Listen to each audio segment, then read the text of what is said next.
अर्हन्तो भगवन्त इन्द्रमहिता सिद्धाश्च सिद्धिस्थिताः आचार्या जिन शासनोन्नतिकरा पूज्या उपाध्यायिका श्री सिद्धांत सुपाठिका मुनिवरा रत्नत्रया राधिका पंचैते परमेष्ठिनः प्रतिदिनं कुर्वन्तु मंगलम्। ओंकारबिंदु संयुक्तं नित्यं ध्यायन्ति योगिनः कामदं मोक्षदं चैव ओंकाराय नमो नमः।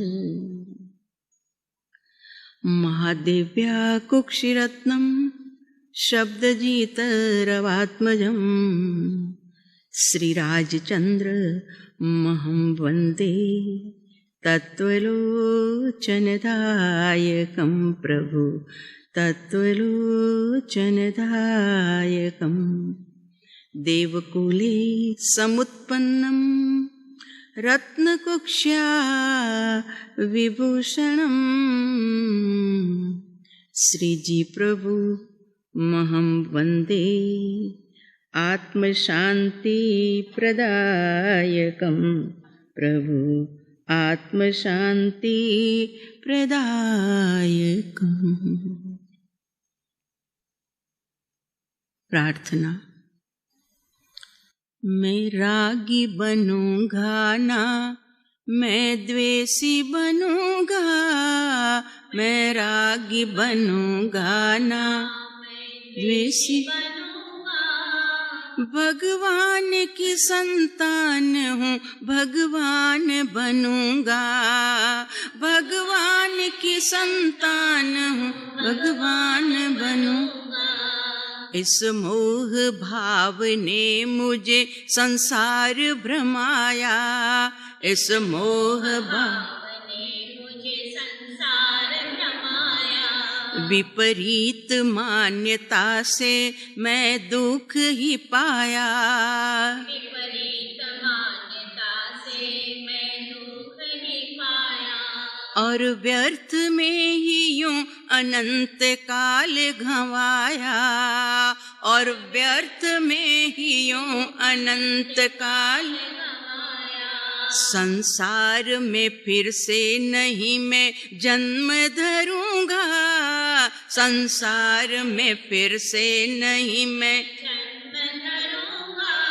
भगवान की संतान हूँ, भगवान बनूंगा, भगवान की संतान हूँ, भगवान बनूंगा।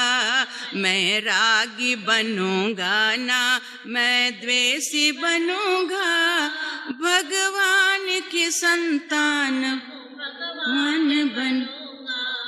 अज्ञानता से मैंने जिस वस्तु को जाना, अज्ञानता से मैंने जिस वस्तु को जाना, एकत्व और ममत्व से अपना उसे माना, एकत्व और ममत्व से अपना उसे माना। जो जानने के योग्य था बस वो ही ना जाना, जो जानने के योग्य था बस वो ही ना जाना। मैं वेद ज्ञान पूर्वक आत्मज्ञान करूंगा, मैं वेद ज्ञान पूर्वक आत्मज्ञान करूंगा। भगवान की संतान हूँ, भगवान बनूंगा, भगवान की संतान हूँ, भगवान बनूंगा। मैं रागी बनूंगा ना, मैं द्वेषी बनूंगा, भगवान की संतान हूँ, भगवान बनूंगा। व्रतशील और संयम बाहर से किए, व्रतशील इच्छा निरोध के कभी प्रयास ना किए, इच्छा निरोध के कभी प्रयास ना किए, और पाप छोड़ पुण्य में संतुष्ट ही रहे, और पाप छोड़ पुण्य में संतुष्ट ही रहे। मैं तो विभाव से ही वेद ज्ञान करूँगा, मैं तो विभाव से ही वेद ज्ञान करूँगा, मैं तो विकार से ही वेद ज्ञान करूँगा, मैं तो विकार से ही वेद ज्ञान करूँगा, भगवान की संतान हूँ, भगवान बनूँगा, भगवान की संतान हूँ, भगवान बनूँगा, मैं रागी बनूँगा ना द्वेषी बनूँगा, भगवान की संतान हूँ, भगवान बनूँगा, भगवान की संतान हूँ, भगवान बनूँगा। देह छતાં જેની દશા વર્તે દેહાતીત, તે જ્ઞાનીના ચરણમાં હો વંદન અગણી, આ જ્ઞાનીના ચરણમાં હો વંદન અગણી. જ્ઞાનસાર ગ્રંથનું આત્મ અષ્ટક ત્યાગ અષ્ટક. ત્યાગ બે પ્રકારે હોય છે, એક દેશ ત્યાગ અને બીજો સર્વ ત્યાગ, જેને સર્વવીરતિ કહેવાય છે મુનિદશા, અને દેશવીરતિ એટલે શ્રાવકની ભૂમિકા. એમાં બાહ્ય વસ્તુના ત્યાગની માત્ર વાત નથી, કારણ કે બાહ્ય વસ્તુનો ત્યાગ એ તો બહિરંગ ત્યાગ છે, પણ એ દેશ દશા ત્યારે સાચી ગણાય છે કે જ્યારે આભ્યંતર ત્યાગ હોય છે. અને આભ્યંતર ત્યાગમાં 14 પરિગ્રહ, એમાં સૌથી મોટો જો કોઈ પરિગ્રહ હોય તો તે છે મિથ્યાત્વ. અને જ્યાં સુધી મિથ્યાત્વનો ત્યાગ નથી થતો ત્યાં સુધી ન સાચો ત્યાગ અને ન સાચો વૈરાગ્ય કે 6 મહિનાના ઉપવાસ હોય. દ્રવ્યલિંગી સંત નગ્ન દિગંબર, એક તિલ તુસ્સ માત્ર વસ્ત્રનો ધાગો પણ જેમના શરીર ઉપર ન હોય, અને જંગલમાં 6 માસના ઉપવાસ, કોઈ આવીને ચામડા ઉતારી નાખે, ઉપર ખાર છાંટે, ભયાનક વેદના વચ્ચે પણ જે આંખનો ખૂણો લાલ ન કરે, અને છતાં એની મુક્તિ નથી કીધી. કારણ અંદરનો પરિગ્રહ ઊભો છે, હું સહન કરી શકું છું, મારે સહન કરવું જોઈએ, કારણ કે હું ત્યાગી છું. આવું મમત્વ એટલે મિથ્યાત્વ એકત્વ સાથે ઊભું છે. અજીવ સાથેનું પણ એકત્વ અને આશ્રવ સાથેનું પણ એકત્વ. અને જ્યાં શરીર એટલે અજીવ તત્વ અને આશ્રવ એટલે પુણ્ય પાપ ભાવ, આની સાથે એકત્વ જોડાયેલું છે, ત્યાં સુધી જ્ઞાની કે છે સંસાર છે. અંતરંગ સંસાર અને બહિરંગ સંસાર એટલે આપણા ભગવાને 569 નંબરના પત્રમાં લખ્યું છે કે અત્યંત જ્ઞાન હોય ત્યાં અત્યંત ત્યાગ સંભવે. તો જ્ઞાન કયું? પોપટિયું જ્ઞાન નહીં, બુદ્ધિનું જ્ઞાન નહીં. અહીંયા જ્ઞાનની વાત છે. અમે નાના હતા ને ત્યારે એક શ્લોક હતો કે જ્ઞાની શ્વાસો શ્વાસમાં કર્મ ખપાવે જે, અજ્ઞાની વર્ષો લગે કર્મ ખપાવે તે. તો અમે તો બહુ ડાયા ને, એટલે એમ સમજતા આપણે આટલી બધી ગાથા કરીએ એટલે આપણે જ્ઞાની જ કહેવાઈએ. આટલું બધું યાદ રહે એટલે આપણે તો ગાથા ગોખતા ગોખતા કેટલાય કર્મોનો ક્ષય થતો હશે. પણ જ્યારે સદગુરુના ચરણ શરણમાં આવ્યા અને સાચી દ્રષ્ટિ થઈ ત્યારે કયા જ્ઞાનની વાત છે? ગોખણપટ્ટીના જ્ઞાનની અહીંયા વાત નહોતી, અનુભવના જ્ઞાનની વાત હતી કે જ્ઞાની શ્વાસો શ્વાસમાં કર્મ ખપાવે જે, એટલે શ્વાસ માત્રમાં એટલે સમય માત્રમાં જ્યાં પોતાના પ્રભુને મળ્યા ત્યાં અનંત કર્મનો નાશ, અને નહીતર સમયે સમયે જીવ અનંત કર્મનો વ્યવસાય છે. એટલે અંતરંગ જ્ઞાનની વાત પણ અહીંયા તો જીવને ખબર નહોતી. એટલે બહિરંગ જ્ઞાનમાં પ્રસન્ન જાણે આપણા કેટલા બધા, પણ અજ્ઞાની જીવો જે કર્મને ખપાવતા હજારો લાખો વર્ષો નીકળી જાય, સેંકડો વર્ષો નીકળી જાય, એવા કર્મ એટલે પરમ કૃપાળુ દેવે 669 નંબરના પત્રમાં લખ્યું કે જ્યાં 569 કે જ્યાં અત્યંત જ્ઞાન હોય ત્યાં અત્યંત ત્યાગ સંભવે. અત્યંત ત્યાગ સંભવે તો સાહેબ શેનો ત્યાગ? તો કે જો ત્યાગને ચૌભંગી કરી શકીએ આપણે કે બહિરંગ ત્યાગી દેખાય અને અંતરંગ ભોગી હોય. બહિરંગ ત્યાગી દેખાય, બાય દ્રવ્યલિંગી સંત, બહારમાં કાંઈ જ નથી, અને રસ્તે રજડતો ભિખારી એની પાસે કાંઈ નથી, તો બહિરંગ ત્યાગી દેખાય, પણ અંતરંગમાં હજુ ભોગ લાલસા પડી છે ને, મમતા પડી છે, એટલે બહિરંગ ભોગી ન દેખાય, અંતરંગ ભોગી અને બહિરંગ ત્યાગી. અને એનાથી ઉલટું બહિરંગ ભોગી દેખાય અને અંતરંગ ત્યાગી દેખાય. ચક્રવર્તી ચોથાથી માંડો ને, ચોથું ગુણસ્થાનક, પાંચમું, છઠ્ઠું, સાતમું, અરે ત્યાં સુધી લખ્યું કે ભગવાન મહાવીર દેવને જ્યારે કેવલ જ્ઞાન અને કેવલ દર્શન પ્રાપ્ત થયા તો જે વિરોધી તત્વો તો હોય ને, ભગવાનના સમવસણમાં 363 પાખંડી પંથોના લોકો બેસે, એટલે એ બહાર નીકળે ને ત્યાં તો ભગવાનનો અતિશય છે, કાંઈ ઉત્પાત કરી ન શકે. પણ જ્યારે સમવસણ છોડીને નીચે બે નીકળે ત્યારે કે આ પહેલા તો આ મહાવીર છે ને વર્ધમાન, અરવાણે પગે ચાલતો હતો ને હવે તો સુવર્ણ કમલ પર ચાલે છે ને ભક્તામર સ્તોત્રમાં, ઉનિદ્ર હેમ નવ પંકજ પુંજ કાંતિ, તો સુવર્ણ કમલ ઉપર ચાલે છે. અને પહેલા તો આ છે ને જંગલમાં મૌન ધારણ કરતો હતો અને હવે તો દિવસમાં દેશના બોલબોલી કરે છે.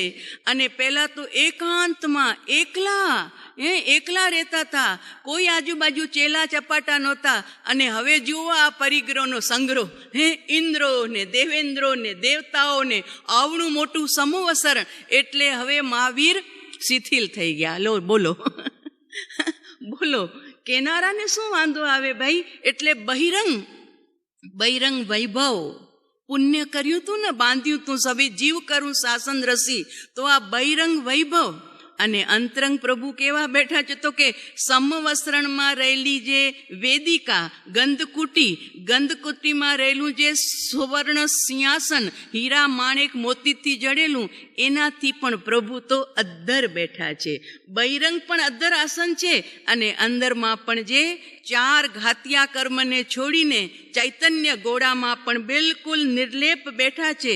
બહારમાં દેખાય છે વૈભવ, અજ્ઞાની જીવોને વૈભવી દેખાય છે, પણ પ્રભુ બહિરંગ વૈભવ દેખાય એ તો એમનો પુણ્યનો વૈભવ છે, પૂર્વે બાંધ્યું તું એનું.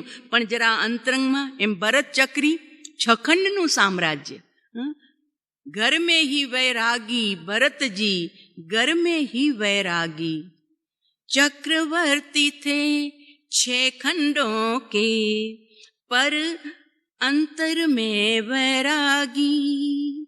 चक्रवर्ती थे 6 खंडों के, पर अंतर में वैरागी. बाहिर में भोगी दिखते वे, बाहिर में भोगी दिखते वे, योगी अभ्यंतर में, चक्री पद जिसको न सुहाए, चक्री पद जिसको न सुहाए, निजातम रुचि लागी घर में, चक्री भरत वैरागी, घर में भरत जी वैरागी. घर में वैरागी. 6 ખંડનું સામ્રાજ્ય 12માં, પણ એ તો અખંડ અંતરના સામ્રાજ્યના માલિક હતા. અને છતાં અંતરમાં નિરંતર વૈરાગ્ય પૌષધ કરતા ને. તિથિના દિવસે, ચતુર્દશી, અષ્ટમીના, પંચમીના દિવસે ભરત ચક્રી પૌષધ કરતા. એની સાથે હજારો રાણીઓમાંથી કઈ રાણીઓ પણ મીરાબાઈ જેવો સફેદ વેશ ધારણ કરી અને પૌષધ કરતી. અને ભરત ચક્રી બધાને ઉદ્બોધન કરતા. 2.5 કલાક 2 કલાક જ્યારે સત્સંગ ચાલે બહુ રાણીઓ ખુશ કે આજનો દિવસ ધન્ય બની ગયો, આજનો દિવસ ધન્ય બની ગયો.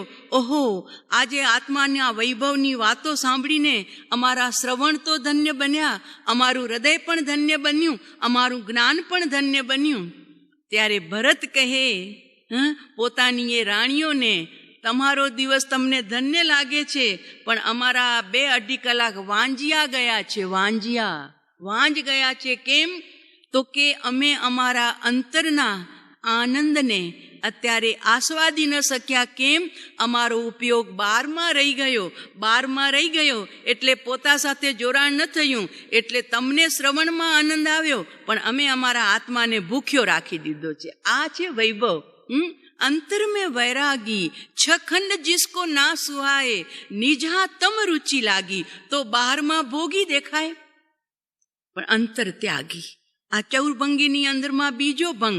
બહારમાં ત્યાગી દેખાય, અંતરમાં ભોગી છે. આ બહારમાં ભોગી દેખાય છે એટલે તો ઋષભદેવ ભગવાનને ચક્રી જ્યારે 6 ખંડ સાધતા હતા અને ઋષભદેવના સમવસરણમાં એમના પ્રથમ શિષ્ય ગણધર એવા ઋષભસેન, જેમનું બીજું નામ પુંડરીક સ્વામી હતું, એમણે પૂછ્યું, પ્રભુ અત્યારે ભરતના પરિણામ કેવા ચાલે છે? 6 ખંડ સાધવા નીકળ્યા છે ને, તો કે અત્યારે ભરતના પરિણામ કેવા ચાલે છે? ત્યારે તીર્થંકર દેવની વાણીમાં આવ્યું કે અત્યારે ભરતના પરિણામ ऋषभसेन તમારા જેવા ચાલી રહ્યા છે. ધન્ય પ્રભુ, કેમ માની શકીએ? અજ્ઞાની જીવ માનવા તૈયાર જ ન થાય. એક બાજુ 6 ખંડનું સામ્રાજ્ય સાધવા જે હાથી, ઘોડા, રથ, પાયદલ સાથે ચાલી રહ્યો છે, રાજાઓ નમી રહ્યા છે, હજારો સ્ત્રીઓ એમના બેઠણામાં રાજકુમારીઓ આપી રહ્યા છે, હીરા મોતી માણેકના થાળ આવી રહ્યા છે, અને ભગવાનની વાણીમાં એમ આવે કે તમારા જેવા પરિણામ અંતર સે વૈરાગી, અંતર મેં નિજા તમ રુચિ લાગી. અંતરમાં નિજ આત્માની રુચિ છે. બહારનો પુણ્યનો ઉદય કાંઈક એવો આવ્યો છે કે ચક્રવર્તી પદની સાધના માટે જેમને વિહાર કરવો પડે છે, એટલે તો ચક્રી ભાવના કરતા હતા. ધન્ય ધન્ય વે લોગ જીને દિવ્ય ધ્વનિ સુન પાતે, ધન્ય ધન્ય વે લોગ હૈ જો દિવ્ય ધ્વનિ સુન પાતે. 6 खंडों की साधना काजे भरत विजय पता फहराते. भाग्यशाली माने जग सारा, पर वो समझे अभागी घर में भरत जी वैरागी. આખી દુનિયા માને છે ઓહો કેટલા ભાગ્યશાળી ભરત, જ્યાં જાય ત્યાં હાથી, ઘોડા, રથ, કન્યા, પાયદલ અને મુકુટબદ્ધ રાજાઓ એની આજ્ઞા સ્વીકારે છે. પણ ભરત ત્યારે પણ યાદ કરી રહ્યા છે કે તે લોકો ધન્ય છે કે ભગવાનની દિવ્ય ધ્વનિ સાંભળી રહ્યા છે, અને હું અભાગી એવો 6 ખંડની આ પ્રદક્ષિણા કરી રહ્યો છું, 6 ખંડ સાધવા નીકળ્યો છું, અને અંતરમાં લોકો માને છે કે હું બહુ સુખી છું, બહુ ભાગ્યશાળી છું, પણ હું મારી જાતને અભાગી માનું છું કે પ્રભુથી લાખો જોજન દૂર રહેવું પડે છે. આ છે અંતરંગ વૈરાગ્ય, અંતરંગ ત્યાગ અને બહિરંગા ભોગનો વૈભવ. એટલે તો આપણા પરમ કૃપાળુદેવે મુનિ દશાની ભાવનામાં ભાવના ભાવી માતાજીના ખાટલે ત્યારે પણ આ વાત લખી કે બહિરંગ ત્યાગ પણ જરૂરી, અંતરંગ ત્યાગની સાથે. એટલે અપૂર્વ અવસર એવો ક્યારે આવશે, ક્યારે થઈશું બાયાંતર નિર્ગ્રંથ જો. સર્વ સંબંધનું બંધન તીક્ષ્ણ છોડીને વિચરશું કબ મહત પુરુષને પંથ જો. વિચરી રહ્યા હતા જંગલોમાં, ચરોતર વન પ્રદેશોમાં, છતાં પ્રભુની અંતરંગ ભાવના એ હતી કે બાય પણ અમે મુનિ બનીએ. નિર્ગ્રંથ શબ્દ, જેમની અંતરની ગાંઠ પણ નીકળી ગઈ અને બહિરંગ ગાંઠ પણ જેમની નીકળી જાય, એટલે વસ્ત્ર રહિત પણ એમાંથી દેખાઈ રહ્યું છે. અમારે ત્યાં કલ્પસૂત્રમાં સાધુના છે ને 10 કલ્પ બતાવ્યા છે. કલ્પસૂત્રનું નામ જ એટલે પડ્યું કે સાધુના કલ્પ એટલે આચાર. તો 10 આચારમાં પહેલો આચાર બતાવ્યો છે અચેલક. અચેલ, ચેલ એટલે વસ્ત્ર અને અચેલ એટલે વસ્ત્ર નહીં. તે આપણે બોલીએ ને અમર, તો જેનું મૃત્યુ નથી એ અમર. અજન્મા, જેનું જન્મ નથી એ અજન્મા. અજર, જેને જરાવસ્થા ન આવે એ અજર. તો અજર શબ્દ આપણા પરમ કૃપાળદેવ અમને બોલતા હતા. હા, અમને. તો કે એમને બળપણથી પોતાને બોલાવે છે ને માનથી. તો કે ના, એ માનથી નથી બોલાવતા, એ અમને, અમને નહીં. હા, મને નહીં, અમને. એટલે પોતાની જાતને ત્યાંથી બાકાત રાખી દેતા હતા. એમ અહીંયા અચેલક શબ્દ, એનો મતલબ શું થયું કે વસ્ત્ર રહિતપણું એ સાધુનો પહેલો કલ્પ છે શ્વેતાંબરી શાસ્ત્રમાં. પણ હવે એનો અર્થ કેવો કરી નાખ્યો કે જીર્ણ શીર્ણ વસ્ત્ર. પ્રાય એની પાસે કેવા વસ્ત્ર? જીર્ણ શીર્ણ વસ્ત્ર હોય એને અચેલક વસ્તુ. પણ જો આચારાંગ સૂત્રમાં લખેલું છે સ્પષ્ટ, આચારાંગ સૂત્રના 8મા અધ્યાયનો 2 તથા 7મો શ્લોક છે. તેમાં આ નિર્ગ્રંથ દિગંબર જેને કહીએ ને એવા મુનિપણાની વાત લખી છે જે અત્યારે માન્ય છે. ચેલકપણે વિચરનારા, ચેલકપણે એટલે વસ્ત્ર પહેરીને, ચેલકપણે વિચરનારા, એક કોપિન ધારણ કરનારા. આ છે ને એક કોપિન, એક વસ્ત્ર એલક છે. આ ભગવાનની 12માં પણ અવસ્થા દેખાય છે. એક કોપિન ધારણ કરતા અને સુલકપણે વિચરનારા 2 વસ્ત્ર, એક લંગોટ અને ઉપર એક દુપટ્ટો. તો 2 વસ્ત્ર ધારણ કરતા આ બંને વસ્ત્રધારી શ્રાવકની 11મી પડીમાં કહેવાતી. પડીમાધારી કહેવાતા બંને. જો સ્પષ્ટ લખ્યું છે આચારાંગ સૂત્ર 2જો અધ્યાય, ગાથા નંબર છે 2 અને 7મો ગાથા. જો કેટલી સુંદર વાત લખી કે બંને શ્રાવકની ભૂમિકા છે. પડીમાધારી, પડીમાધારી શ્રાવકની ભૂમિકા કહેવાતી. ત્યાર પછી મોટો દુષ્કાળ પડ્યો. એ દુષ્કાળના સમયે શ્વેતાંબર અને દિગંબર પરંપરાના ભેદ પડ્યા. બસ ત્યારે ભેદ પડ્યા. ત્યાં સુધી તો એક જ માર્ગ ચાલ્યો આવતો હતો. ભેદ પડ્યા ત્યારે શ્વેતાંબર પરંપરામાં 14 ઉપકરણ વૃદ્ધ સાધુ માટે ખુલ્લા કરાયા. વૃદ્ધ માટે હો, જુવાન માટે નહીં. જુવાન માટે તો એ જ હતી. ખાલી વૃદ્ધ સાધુ માટે માત્ર 14 ઉપકરણ ખુલ્લા કરાયા. જ્યારે દિગંબરમાં આજ પણ એ જ પરંપરા જીવિત રહી છે. આ વાત ક્યાં લખી છે? આચારાંગ સૂત્રમાં. અમે ઘણા કે ને ત્યારે બતાવીએ, જો પ્રભુ ભેદ ન પાડો. નગ્ન દિગંબર સંત, પછી એલક, પછી સુલક અને પછી બ્રહ્મચારી. એ સત્સંગ ચાલે આર્યજ્યકા સાથે. એટલે જ્યારે પરમાત્મા વિચરે યા આચાર્ય ભગવંત વિચરે ત્યારે એ સત્સંગ વિચરે.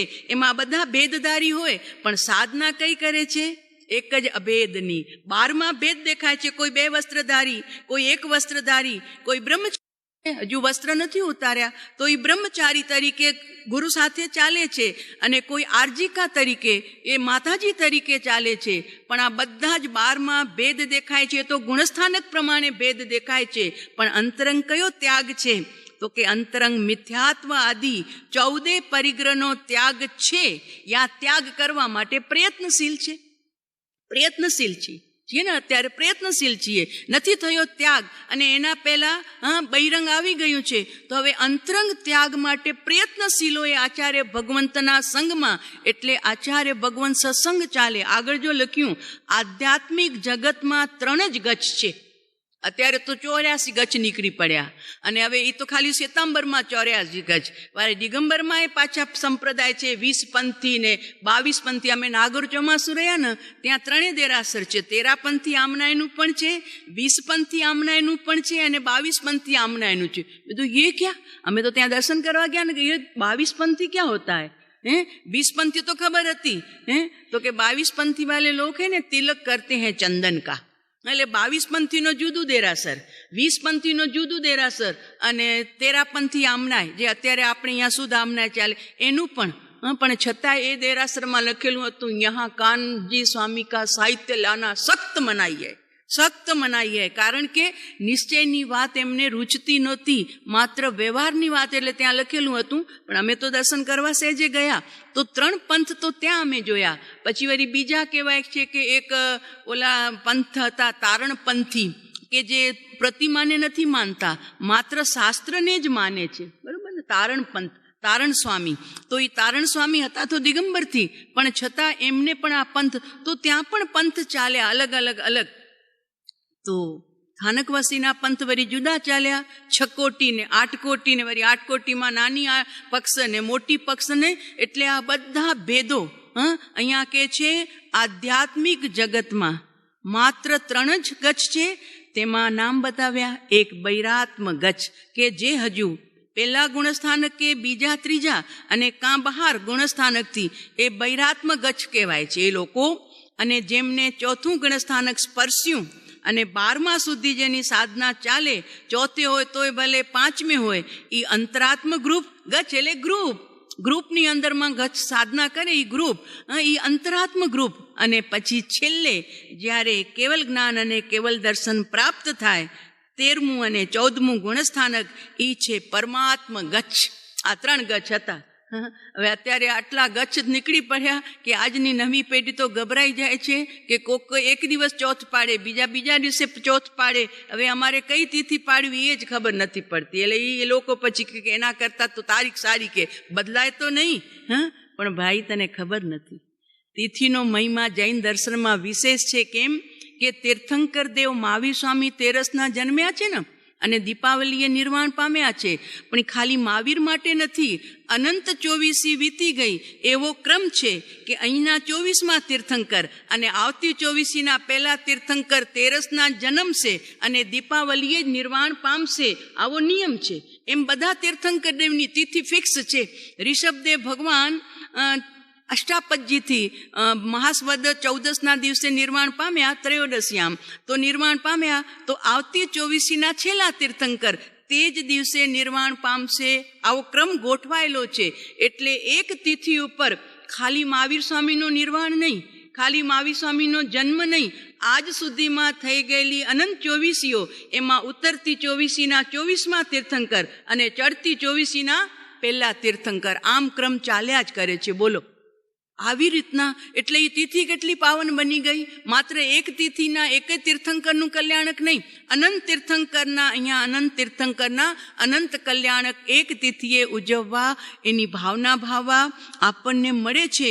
માટે એમ તો વચ્ચે સાહેબજીનું કે તિથિ બહુ મહત્વપૂર્ણ તિથિ છે, બહુ મહત્વપૂર્ણ. આ રીતે મહત્વપૂર્ણ છે.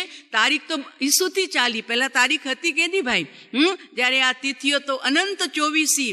અને આ અવસરપીણી કાલના પ્રથમ તીર્થંકર ઋષભદેવને પણ આજે અરબો ખરબો વર્ષો થઈ ગયા, સાગરોપમના સમય વીતી ગયા, અને છતાં તિથિ જીવંત છે. આપણને ખબર છે કે પ્રભુનું પારણું વૈશાખ શુક્લા 3ના દિવસે, તો એ અખંડ અક્ષય તૃતીયા આજ સુધી આપણી પાસે એની આરાધના, એની સાધના, એની સ્મૃતિ સહજ કાયમ છે. તો પ્રભુ તિથિ બહુ મહત્વપૂર્ણ છે કે એક તિથિએ એક તીર્થંકર નહીં, એક તિથિએ અનંત તીર્થંકરોના જન્મ, ચ્યવન, દીક્ષા, કેવલ અને નિર્વાણ થયા છે, થતા રહેશે. તો આપણે એ તિથિને પ્રણામ કરીએ છીએ. એટલે તીર્થંકર પર્વમાં જતા નથી, તીર્થંકર સાથે તિથિ ગોઠવાય એ સહેજે સહેજે પર્વ બની જાય છે. તો અહીંયા આપણી વાત ચાલે છે વૈરાગ્ય અને ત્યાગની. તો કે નિર્ગ્રંથ કોને કહેવાય? તો કે જેની બહિરંગ ગાંઠ પણ છૂટી ગઈ અને અંતરંગ ગાંઠ પણ જેની છૂટી ગઈ એનું નામ છે નિર્ગ્રંથ. તો બહિરંગ ગાંઠ કઈ છૂટે? તો કે નિર્વસ્ત્ર. એક ધાગો પણ જેમના શરીર ઉપર નથી, માત્ર જેમને દેહરૂપી પરિગ્રહ રહ્યો છે. અને એ દેહરૂપી પરિગ્રહ પણ જ્યારે છૂટી જાય છે, એટલે કે નિર્વાણને પ્રાપ્ત થાય છે, ત્યારે અત્યંત ત્યાગી. બહિરંગ પણ ત્યાગ, શરીર છૂટ્યું, મન છૂટ્યું, વાણી છૂટી, આશરો તો પહેલા છૂટી ગયા હતા. એટલે હવે બહિરંગ પણ અત્યંત ત્યાગ અને અભ્યંતર તો અત્યંત ત્યાગ હતો જ. એટલે સિદ્ધ ભગવાન અત્યંત ત્યાગી છે, બહિરંગ પણ અને અંતરંગ પણ. પણ ચોથા ગુણસ્થાનકથી શરૂ કરીએ તો થોડોક ત્યાગ છે, થોડોક હજુ સંસાર અંતરમાં બાકી છે પ્રકૃતિઓ. એમ 6ઠે અને 7મે ગુણસ્થાનકે વિચરતા મુનિરાજ બહિરંગ ત્યાગ છે. ક્યારે થઈશું બાહ્યાંતર નિર્ગ્રંથ જો? તો બાહ્યનો ત્યાગ એટલે પુત્ર, પત્ની, બાળકો, ધન, જમીન, ખેતર, મકાન, આ સગા સંબંધીનો ત્યાગ. અને અંતરંગમાં 3 ચોકડી ત્યાગ છે ત્યારે મુનિદશા. અને હજુ સંજ્વલન કસાય, ક્રોધમાન, માયા, લોભ, નવ નો કસાય, હાસ્ય, રતિ, અરતિ, ભય, શોક, દુઘંચા, સ્ત્રી પુરુષ, નપુંસક, વેદ, આ નવ નો કસાય. આટલી પ્રકૃતિ જ્યારે શ્રેણી માંડે 8મા ગુણસ્થાનકે, બસ એ શ્રેણી માંડતા 8મું પાર કરી અને 9મે પહોંચે ત્યારે 9માના એક સમયે એક કસાયનો ક્ષય થતો જાય છે. કર્મગ્રંથની વાત છે.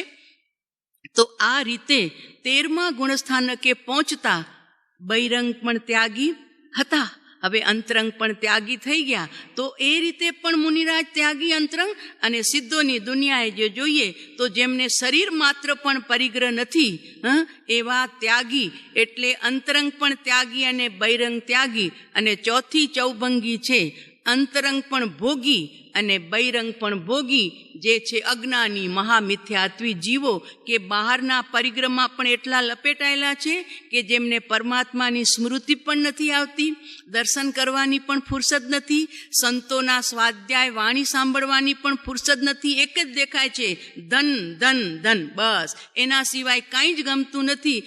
એવા જીવો બહારમાં પણ મોટા પરિગ્રહ સમારંભના, અને અંતરમમાં 14 પરિગ્રહની એક પ્રકૃતિ, એમાં મિથ્યાત્વ નામનો જે રાક્ષસ એ દ્રઢ થઈ અને બેઠો છે. આ રીતે અંતરંગ બહિરંગ ત્યાગ, અંતરંગ ત્યાગ બહિરંગ ત્યાગ નથી, બહિરંગ ત્યાગ છે અંતરંગ ત્યાગ નથી, અને બંને સાથે આવી રીતે ચૌભંગી. તો આપણી તો વાત ચાલે છે ત્યાગ, અને 3 શ્લોક આપણે જોયા. એમાં જે દીક્ષાર્થી, જે મુનિ બનવા જઈ રહ્યા છે, એમણે પોતાના જીવનનો સંસારનો જ્યારે સંબંધ છોડી રહ્યા છે, માતા પિતા ભાઈ બહેન પત્ની, ત્યારે એમણે પોતાનો અંતર વૈભવ ઊભો કર્યો. અને હવે એના પછીના શ્લોકમાં ઉપાધ્યાય ભગવંત કહે છે, ધર્માસ ત્યાજ્યાસુ સંગોથા ક્ષાયોપસ્મિકા અપી પ્રાપ્ય ચંદન ગંધાપમ ધર્મ સંન્યાસ મુત્તમમ. ધર્મ સંન્યાસ એટલે નિર્વિકલ્પ દશા સહિતનું, અંતરંગ જ્ઞાન સહિતનું ધર્મ સંન્યાસ. અને અધર્મ સંન્યાસ છે એમાં કીધું ત્યાજ્યા. તો કયા ધર્મ ત્યાગ કરવા યોગ્ય છે? તો કે જે ક્ષયોપશમ ભાવથી ઉત્પન્ન થયેલા છે, જેના સાથે આત્મજ્ઞાન જોડાયેલું નથી, અને જેને ત્યાગ છે, વૈરાગ્ય છે, તપ છે, જપ છે, સંયમ છે. તો એવા ધર્મ કેવા કીધા? તો ઉપાધ્યાય ભગવંત કે છે તે ધર્મ સંન્યાસ અતાત્વિક છે. અતાત્વિક એટલે જેમાં તત્વ નથી. તત્વ નામ છે ને આત્મા, આપણે તત્વાર્થ સૂત્રમાં બીજો શ્લોક છે, બીજો સૂત્ર છે. પેલો છે સમ્યક દર્શન જ્ઞાન ચારિત્રાણી મોક્ષ માર્ગ.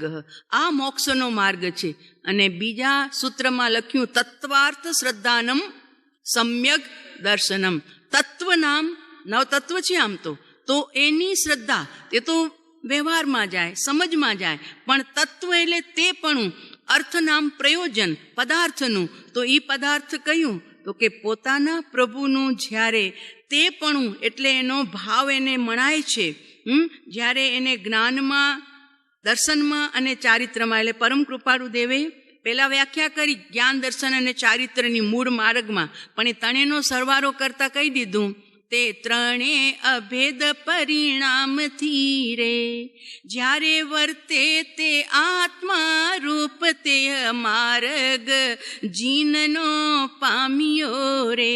કેમવા પામ્યો તે નિજ સ્વરૂપ મૂળ માર્ગ સાંભળો જીનનો રે.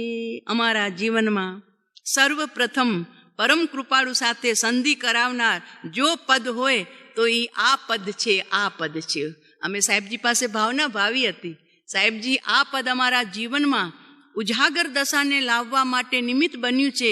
તો અમારી ભાવના છે એને અમે અહીંયા સુવર્ણ અક્ષરોથી અંકિત કરાવીએ, આપની આજ્ઞા ક્યાંક મળે તો. ભાવના ભાવી હતી બસ. પછી સાહેબજી તો એ વાતને કે બસ તમારા ભાવનાનું ફળ તમને મળી ગયું, કાર્ય થાય કે ન થાય પછીની વાત છે. બસ એમ કહેવાનું તાત્પર્ય કે આ મૂળ માર્ગમાં જ્ઞાન દર્શન અને ચારિત્ર્યની વ્યાખ્યા અને ત્રણેયનો સરવારો સમજવા માટે જ્ઞાન જુદું, દર્શન જુદું, ચારિત્ર્યની વ્યાખ્યા જુદી, પણ માણવા માટે તો એક જ છે, લાડવો. પછી એ વ્યાખ્યા બનાવતી વખતે હોય આટલું લોટ નાખજો ને, આટલું ઘી નાખજો ને, આટલી ચારવલી ને, આટલી બદામ ને, આટલી ઇલાયચી ને, આટલી પિસ્તા ને, આટલી ખાંડ, એ બધી રેસીપીમાં. પણ જ્યારે લાડવાને જમવા બેઠા ત્યારે એક જ લાડવો. એમ સમજવા માટે જુદું જુદું આ જ્ઞાન, આ દર્શન, આ ચારિત્ર, પણ તે ત્રણેય અભેદ પરિણામથી જ્યારે વર્તે તે આત્મા રૂપ તેહ માર્ગ જીનનો અથવા કહો નિજ સ્વરૂપ પામ્યો. મારા સ્વરૂપને હું પામ્યો અને પોતાના ઘરમાં ગયો.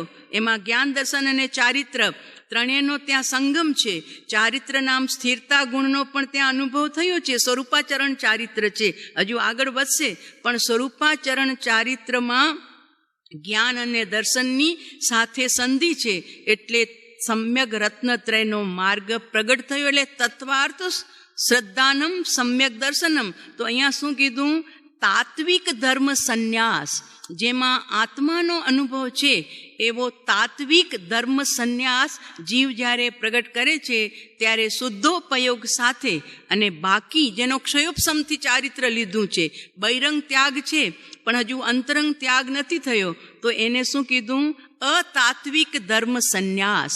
અને એ અતાત્વિક ધર્મ સંન્યાસનો પણ ત્યાગ કરી અને આગળ વધવાનું છે. પણ અહીંયા લખ્યું એમની ટીકાની અંદરમાં કે એમ કોઈ કહે કે છોડી દેજો, હવે તમે નિર્વિકલ્પ દશામાં જવા માટેની તૈયારી કરો, એટલે છોડી દેજો શબ્દ નહીં. જો છોડી દેશો શબ્દ કહેશો તો જીવ હજી અંદરમાં તો જશે જ નહીં. શુદ્ધ સ્વરૂપનું તો ભાન નથી. અને એના પહેલાં પ્રભુ પૂજા, પ્રભુ દર્શન, સ્વાધ્યાય, સત્સંગ, જીનવાણી બધું છોડીને આળસુને પ્રમાદી થઈ જશે. માટે જ્યારે નિર્વિકલ્પ દશાને પ્રાપ્ત કરવા માટે યા પોતાના પ્રભુના મિલાન કરવા માટે જ્યારે એ તત્પર થશે ત્યારે ઓટોમેટિકલી છોડવા નહીં પડશે. ઓટોમેટિકલી આપણે બે જણા વાત કરતા હોઈએ તો ત્રીજો આવે તો એની સાથે વાત કરવા ગયા તો આની સાથે વાત છોડવી પડી કે છૂટી ગઈ? છૂટી ગઈ ને. અત્યારે એવા ઉતાવળિયા બહુ જીવો હોય છે. બહુ જરીક આમ નજીક આવે, જરીક સમજાવીએ, બસ હવે મને દર્શન કરવાની પણ જરૂર નહીં ને. નિજના જ દર્શન કરવા છે ને, હવે દેરાસર જવાની જરૂર નહીં ને. હવે ભગવાનની પૂજાની ભાઈ હજુ વાર છે. એટલે અમારા ગુરુએ, અમારા ભગવાને પહેલેથી કહી દીધું, નિશ્ચય વાણી સાંભળી સાધન તજવા નોય, પણ નિશ્ચય રાખી લક્ષમાં સાધન કરવા સોય. નિશ્ચય એક જ છે, પોતાના અભેદ સ્વરૂપની પ્રાપ્તિ. પણ જ્યાં સુધી નથી પહોંચી શક્યો ત્યાં જ્ઞાનીના વચનોનો આશ્રય લેજે. જીન બિંબનો આશ્રય લે છે કે પ્રભુ આપના જેવો તો હું છું, વળી હું ભૂલી જાઉં છું તો સંસારના રંગરાગમાં વિભાવ પરભાવમાં વયો જાઉં છું, અને આપ કેવા નિરંજન નિરાકાર. માટે પ્રભુ પ્રતિમાનું દર્શન પણ પોતાની જાગૃતિ માટે છે. એવા આવે, કેટલાય આવે કે સાહેબ હવે તમે તો કહો છો કે ને આત્માનું દર્શન થાય એટલે બધું. હા, બધું, પણ પોતાની ભૂમિ. કાનજી સ્વામી સ્વાધ્યાય આપતા 2.5 થી 3.5, અને એમાં પુણ્યનું એવો કટિંગ આવે. પુણ્ય ધૂળ છે, પુણ્ય ધૂળ છે, પુણ્ય ધૂળ છે, પુણ્ય સંસારમાં રજડાવનાર છે. અને જ્યાં 3.5નો સ્વાધ્યાય પૂરો થાય એટલે સ્વયં ચાલી અને જીન મંદિરમાં જાય અને ત્યાં ભક્તિ થાય 1/2 કલાકની. તો હવે કોક તો પૂછે ને ભાઈ કે સાહેબ તમે 1 કલાક તો કેવું એને બિચારાને ઝાપટ્યું હતું એકદમ, અને હવે અહીંયા દેરાસરમાં આવીને આ શું કરો છો તમે? તો કે ભાઈ દશા પ્રમાણે દિશા હોય છે. પોતાની અંતરંગ દશા પ્રમાણે મુનિ હોય અને એ જંગલમાં બેઠા હોય તો એ 6 મહિને દર્શન કરે તો કરે, ન પણ કરે. પોતાના પ્રભુને મળતા રહે. 4 મહિને આવે જંગલમાંથી આહાર લેવા માટે, ત્યારે ગામમાં મંદિરો તો દર્શન કરે. પણ હજુ અમારી ભૂમિકા જે છે એ ભૂમિકા પ્રમાણે એ તો બોધ માટે અનાદિની જે ચાટ છે ને પુણ્યની, એને હેય કરવા માટે એ બોધ આવે.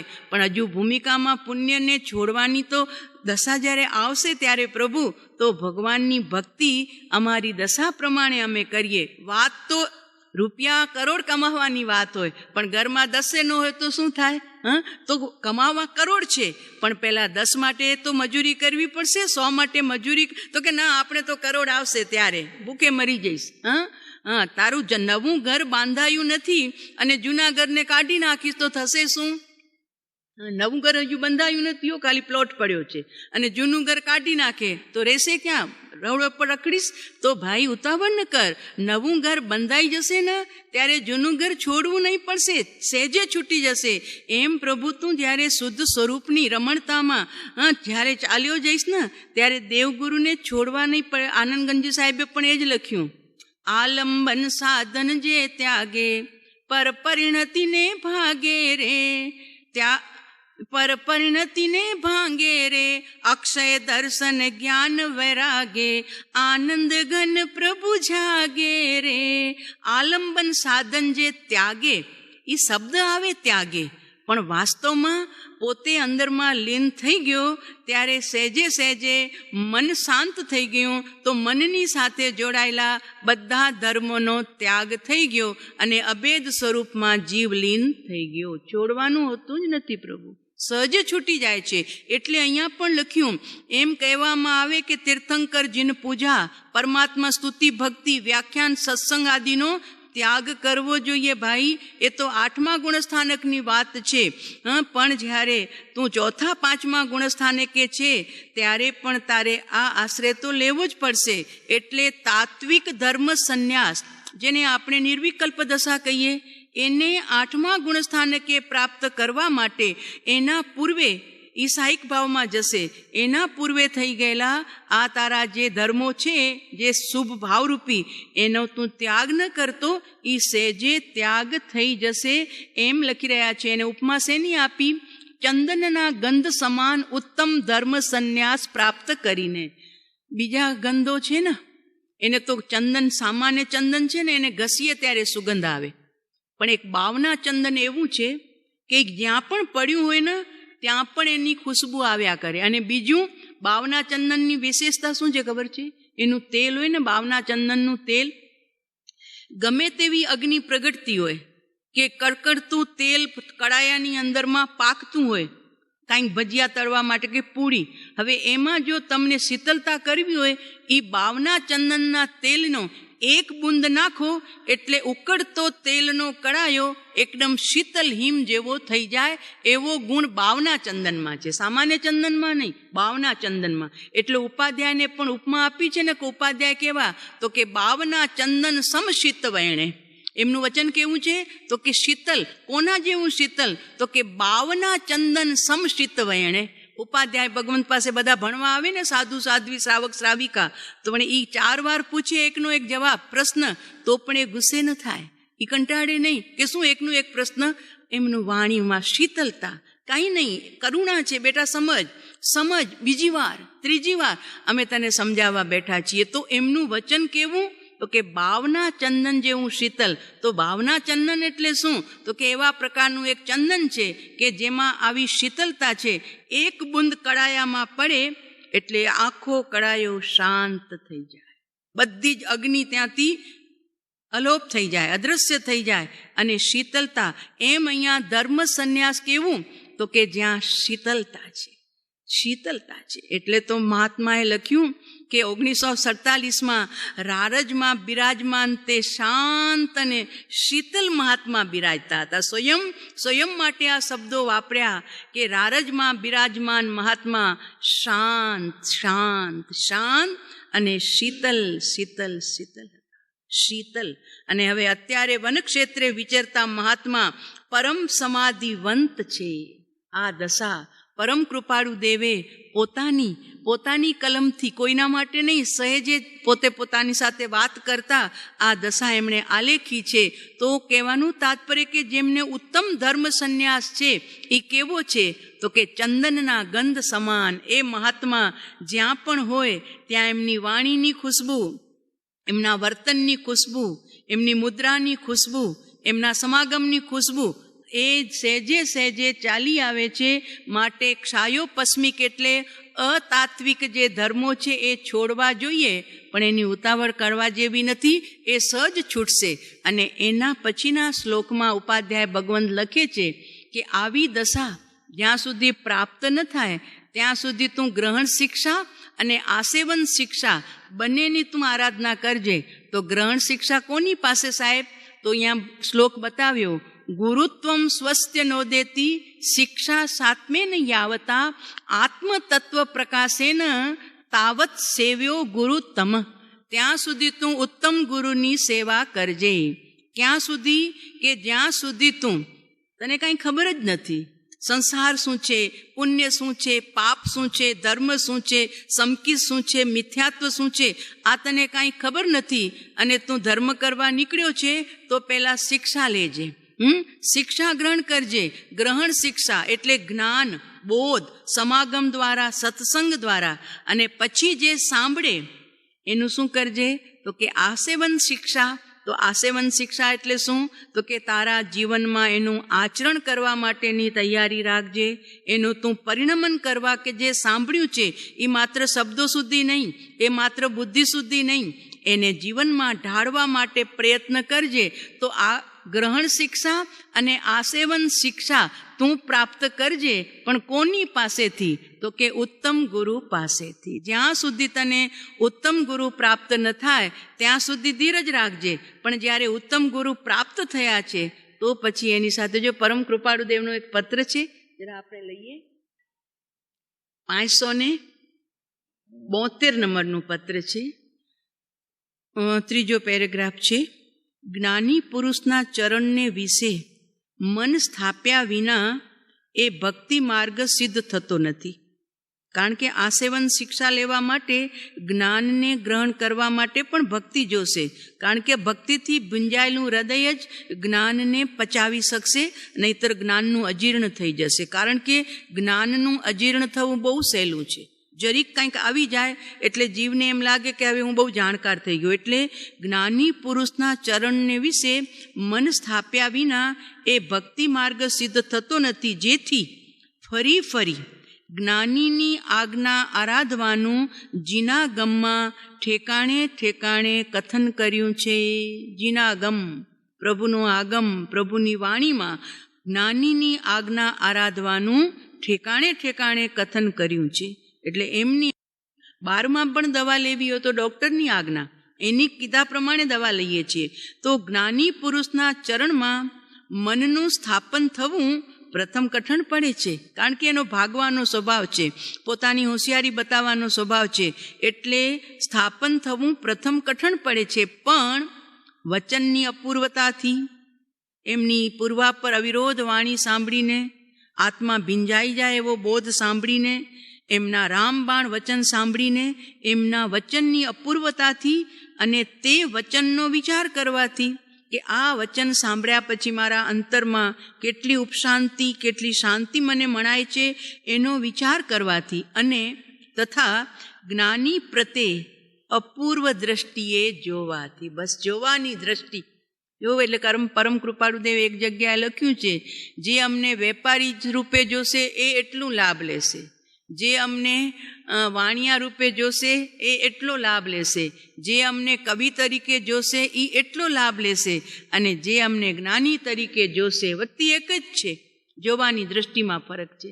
વાણિયા તરીકે, વેપારી તરીકે કે કવિ તરીકે જોશે અને જ્ઞાની તરીકે, સાહેબ એક જ છે.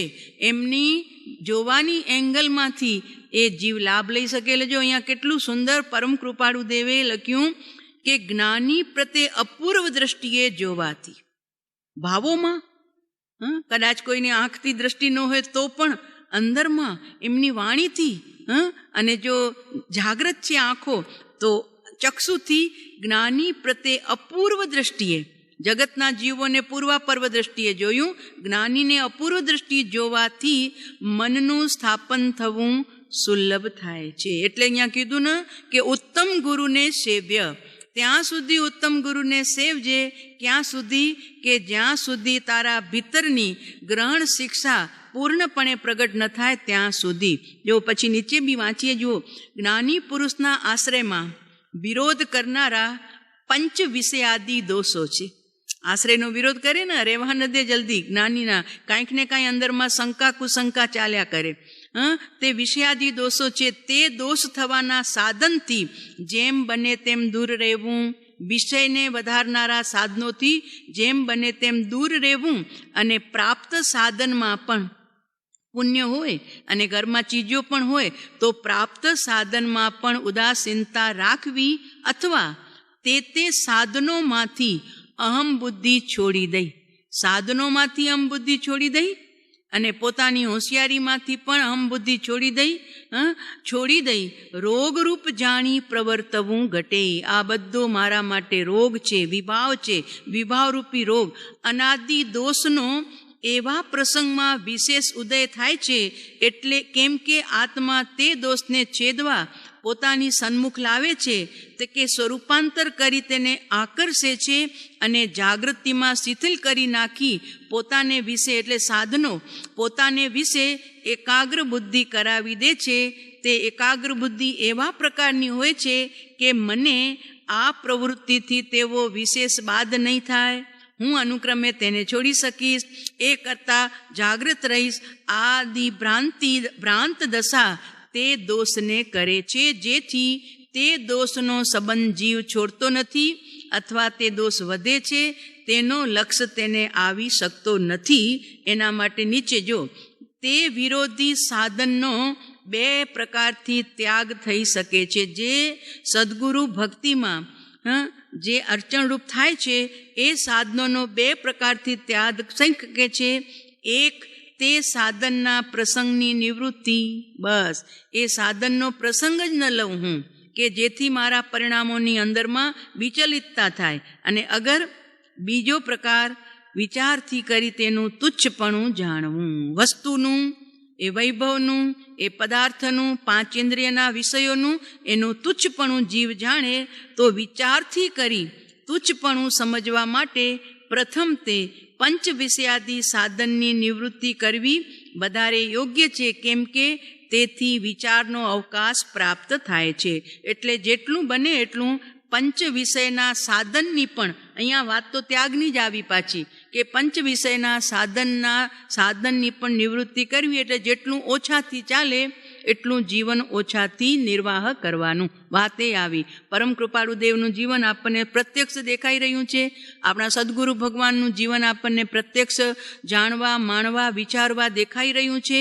તો આવા આદર્શો જ્યારે સામે આવ્યા છે ત્યારે આપણી પણ જે ખપત છે, આપણી પણ જે ઈચ્છાઓ છે એના ઉપર કાપ લગાવવો પડશે. માટે કીધું ગુરુ જ્યાં સુધી તું સ્વયં બંને શિક્ષા ગ્રહણ ન કરે ત્યાં સુધી ઉત્તમ ગુરુને છોડીશ નહીં, પણ એને સેવના કરજે. ઉત્તમ ગુરુનું સેવન કરજે અને ઉત્તમ ગુરુની સેવના કરતાં કરતાં ઉત્તમના ગુણ ગાવતા ગુણ આવે નિજ અંગ. ઉત્તમ જનોના ગુણોને યાદ કરવાથી આપણા આત્મામાં એ ગુણો અવશ્ય પ્રગટ થાય છે.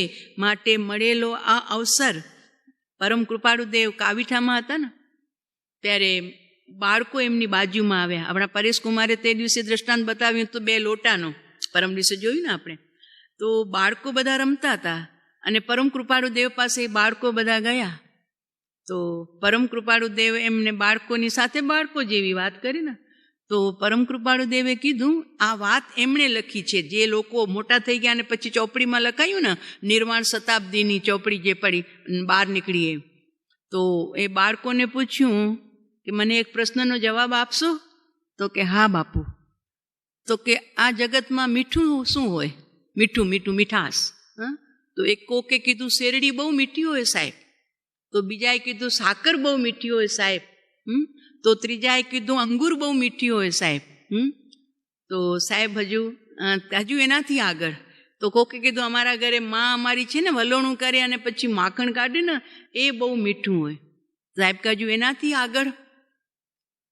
તો બાળકો પાસે તો બસ જેટલી ચીજો જોઈ હતી ને ખાધી હતી એટલી એમને ખબર હતી કે આ મીઠાશ, આ મીઠું, આ મીઠું, આ મીઠું. ત્યારે પરમ કૃપાળુ દેવે પોતે જ્યાં બેઠા હતા એ આખી જગ્યાને રાઉન્ડ કર્યું. રાઉન્ડ કર્યું આખું આમ, અને રાઉન્ડ કરીને પછી કીધું છોકરાઓ, સાકરથી પણ, મધથી પણ, અંગુરથી પણ અને શેરડીથી પણ કોઈ પણ જો વિશેષ મીઠી જગ્યા હોય તો આ જગ્યા એનાથી પણ મીઠી છે. હવે આ જગ્યા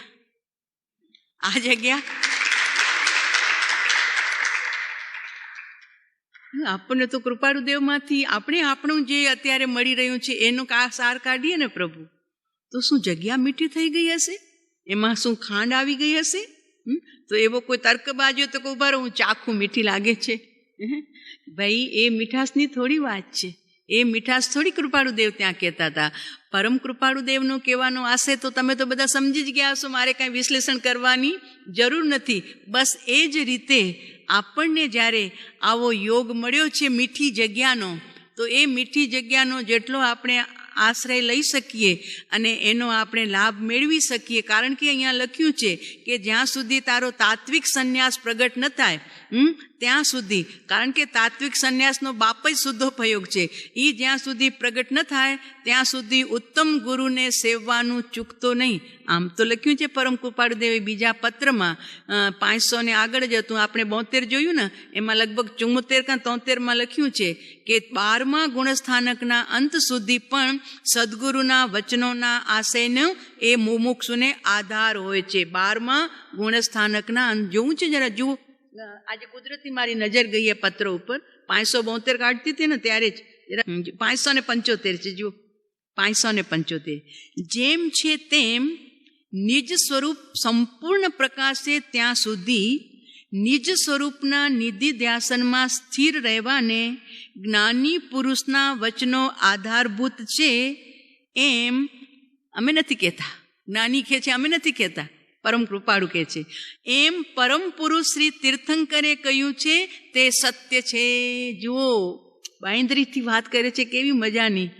તે સત્ય છે.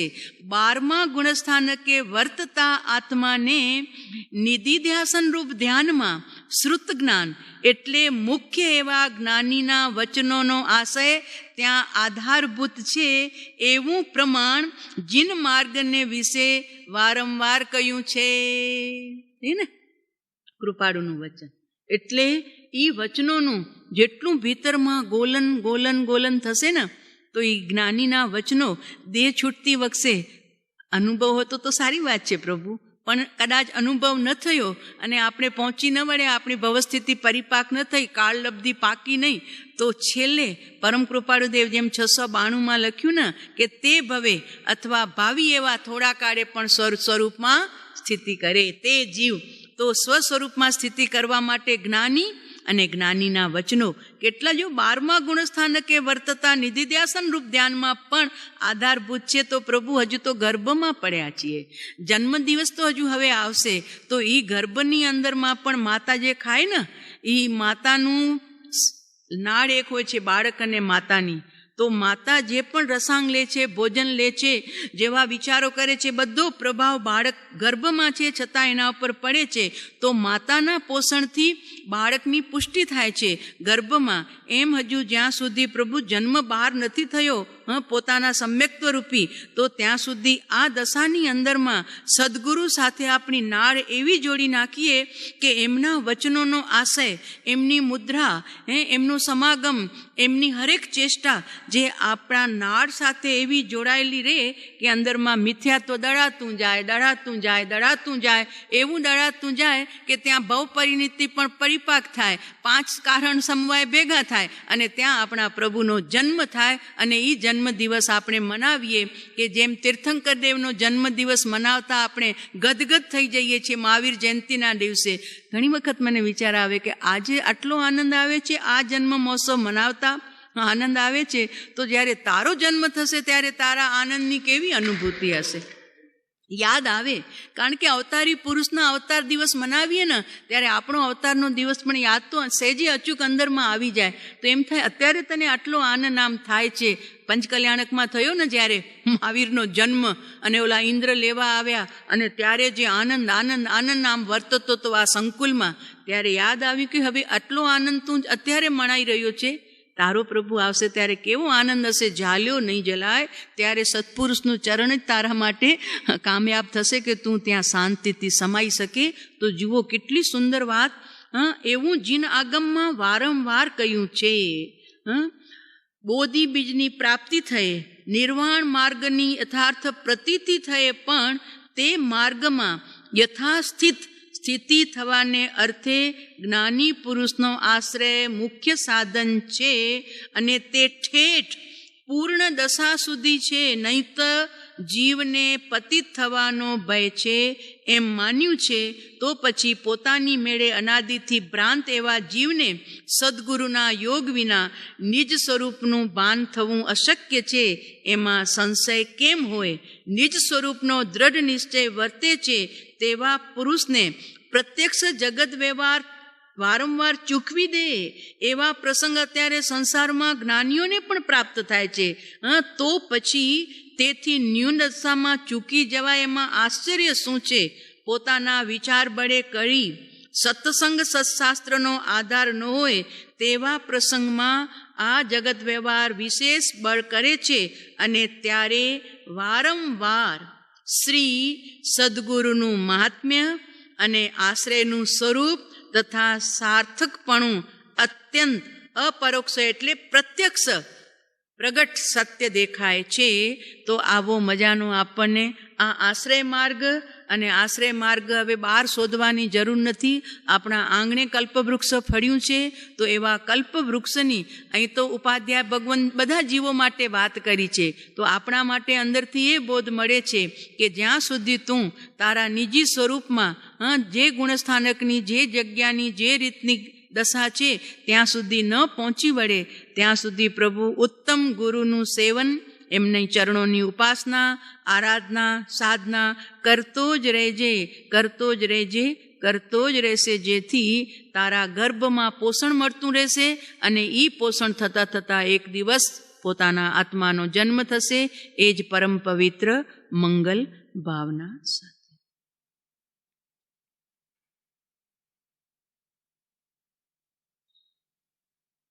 પરમ દિવસના સ્વાધ્યાયના પ્રશ્ન.